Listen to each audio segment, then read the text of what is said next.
The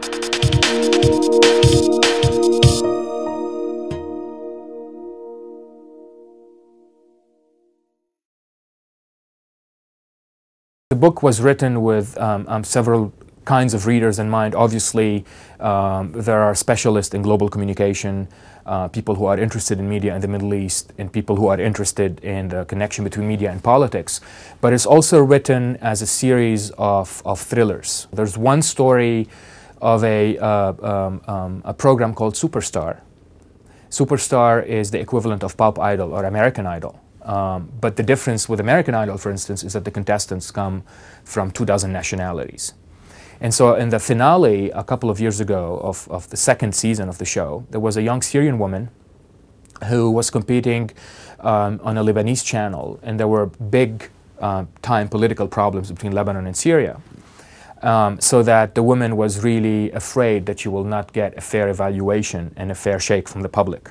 Even though the public was pan-Arab, the show was in Lebanon, owned by a station whose political agenda was against the Syrians.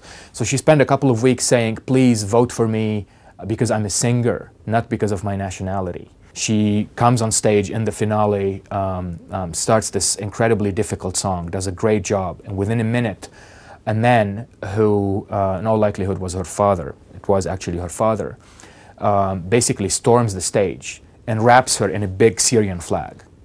So this is a young contestant who had been arguing, forget my nationality, focus on my art, focus on my performance.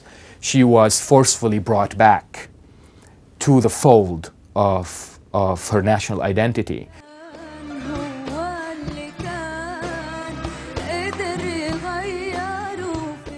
By looking at these controversies, we can understand how people define what being modern is outside of the West.